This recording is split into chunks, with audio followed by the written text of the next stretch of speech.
Hey guys, and welcome to Dirtymike's damage saturation and angling of armor video.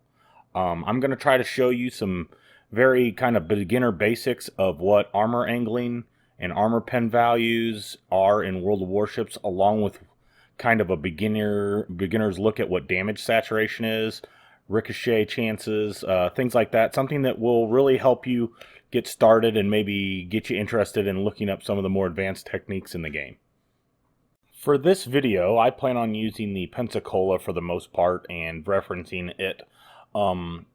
Use the armor viewer, guys. Go in any ship that you plan on running extensively. You probably need to know at least some of its armor values. That way you can find out what it can or can't do on the in the battlefield. Learning the fore and aft armor values is really important. The Pensacola actually has a 19 millimeter bow, which you can find that by searching through the armor viewers bow angles and bow armor groups and stuff. This is going to be really important to let you know what you can or can't bow tank, what you will be overmatched with, and I will be going over that a little bit more and telling you how to figure that out. One of the more important things that we're going to have to reference a lot for this to be successful at armor angling is down at the bottom middle of your screen is your ship HUD, which kind of shows you your angle, your reference to north, south, east, and west. It shows you which way your guns are pointing, if a gun's broke or not. So this is going to be something we're going to look at, and I've done a little bit of work, and I'd like to thank Tactic Angel also for doing a little work on helping me figure out some of this stuff. So something Tactic did, because I didn't have a protractor, is he went ahead and figured out what the angle of the field of view when you're not zoomed in from your ship is. So that's the little caret down there on your ship, as you can see, and it's about 70 degrees, 69 degrees, something like that. That's going to help us a little bit here figure out some angles on this HUD grid. So here I am. If I'm pointing straight southeast, that means east is at 45 degrees, south is at 45 degrees. And since that angle, it says it's about 69, we'll say 70. If we cut that in half, we got 35 degrees. That means we got between 90 degrees and that far right and far left of that caret is around 55 degrees to 60 degrees. And the reason why that's important is because of overmatch mechanics and bounce mechanics and ricochet mechanics, and to figure out what we can or cannot bow tank. A penetration happens anytime a shell crosses through the entire cross-section of an armor plate. The angle at which the shell hits will determine the effective distance through that penetration it has to make. So this matters both in terms of angling your bow and as far as the distance to a ship that you are. As you can see in these GIFs that I pulled straight off the World of Warships website, if you're closer, you have a very good chance of something ricocheting off your deck. If you're farther away, you have a much better chance of it ricocheting off your side armor, but yet penetrating your deck. So angles of all these different surfaces in this game are a big deal.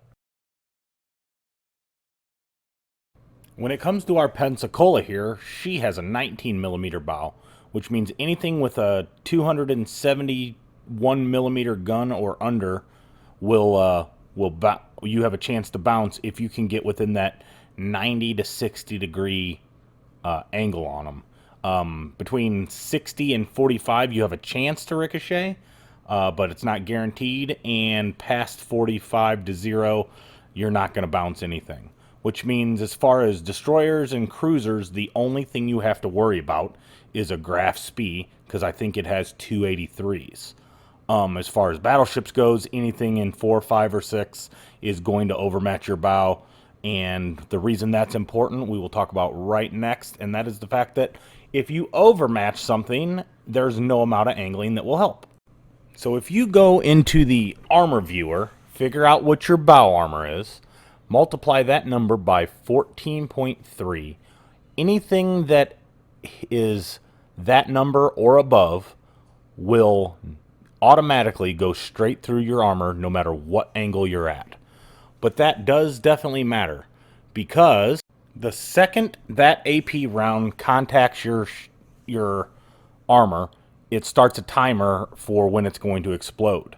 Depending on the angle of your armor and how long it takes to get through will depend on whether it explodes inside of your ship or possibly goes through both sides of your ship and explodes on the other side, causing an overpen, which an overpen will only do 10% of that shell's max damage. And as you can see from this little mock-up I have, if it enters the bow of your ship and overpens, it has quite the distance to go where it's able to explode inside your ship, as opposed to if you were flat broadside, it has a much shorter distance and chance of overpenning. So a regular penetration does 33% of its shell's max damage. An overpen does 10%, and if it happens to make it all the way into the citadel of your ship, it's going to do 100% of that damage. So there's times, contrary to some popular belief, that going broadside to something like a battleship may give you a better chance of survival. Not always. And this game has a lot of random number generation in it, but I've found a lot of luck in going broadside to battleships that were going to be able to penetrate me anyway. So HE shells are a little bit different. Unlike AP shells, the penetration of HE shells doesn't matter on the angle or velocity of the ship you're shooting. Rather, it's a fixed penetration value. For most ships, it's a sixth of its gun caliber.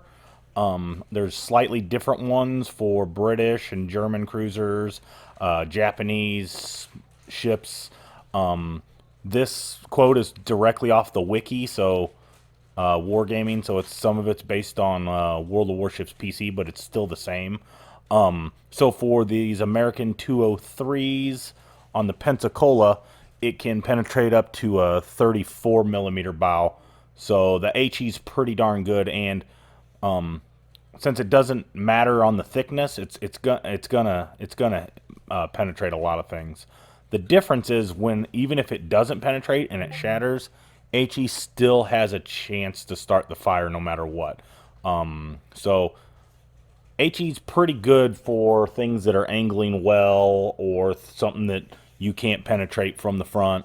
I highly recommend thinking about shooting HE whenever you're having a hard time penetrating something. Not to mention HE has a real high likelihood of damaging modules and things like that and breaking things. So HE shells are a little bit different. Unlike AP shells, the penetration of HE shells doesn't matter on the angle or velocity of the ship you're shooting. Rather, it's a fixed penetration value. For most ships, it's a sixth of its gun caliber. There's slightly different ones for British and German cruisers, Japanese ships. This quote is directly off the wiki, so Wargaming, so some of it's based on World of Warships PC, but it's still the same. So for these American 203s on the Pensacola, it can penetrate up to a 34 millimeter bow. So the HE's pretty darn good, and since it doesn't matter on the thickness, it's gonna penetrate a lot of things. The difference is when even if it doesn't penetrate and it shatters, HE still has a chance to start the fire no matter what. So HE's pretty good for things that are angling well or something that you can't penetrate from the front. I highly recommend thinking about shooting HE whenever you're having a hard time penetrating something. This brings us to the little known mechanic of damage saturation. So damage saturation, if you do not pay attention, can really impact the amount of damage you do to a ship. Each section of a ship has a couple thresholds, and after each is reached, the damage it receives is reduced. The threshold for each ship varies. So each component and section of the ship kind of has its own hit point pool. Let's take the superstructure, for instance. If you shoot at the superstructure of a ship, and all of a sudden your damage goes from 2 to 3,000 a volley with your penetrations to 3 to 400, depending on what kind of shell it is. you probably reached damage saturation. It's pretty easy to tell because the parts of the ship that get saturated get pretty burnt up and damaged looking. Initially, the ship will just receive normal damage. The section starts off clean and gets darker as it takes more damage. Once the first threshold is reached, the damage received is halved. At that stage, the section of the ship is visually blackened. The component is now saturated. Finally, once the second threshold is reached, you start receiving only 10% damage to that section of the ship. There is no real difference. You'll just have to notice it by the numbers when you're shooting. Now, overpens will still deal 10% of the shell damage. Fire is not affected. Citadels cannot be oversaturated. You'll always do full damage to citadels. A torpedo that hits will do 10% maximum damage no matter what. But if it hits a citadel, it automatically does full damage because the citadel of the ship always takes full damage. But let's say you hit the nose of a destroyer. You take and destroyers do not have citadels, and you hit the nose of a destroyer again with the torpedo, it's only taking 10% damage. I've seen people bow tank with destroyers, torpedoes, and survive several torpedo shots that way. Damage from fire, flooding, overpens, and citadels are not reduced, and they go against the total hit points of the ship. So HE shells are a little bit different. Unlike AP shells, the penetration of HE shells doesn't matter on the angle or velocity of the ship you're shooting. Rather, it's a fixed penetration value. For most ships, it's a sixth of its gun caliber. There's slightly different ones for British and German cruisers, Japanese ships. This quote is directly off the wiki, so Wargaming, so some of it's based on World of Warships PC, but it's still the same. So for these American 203s on the Pensacola, it can penetrate up to a 34 millimeter bow. So the HE's pretty darn good, and since it doesn't matter on the thickness, it's gonna penetrate a lot of things.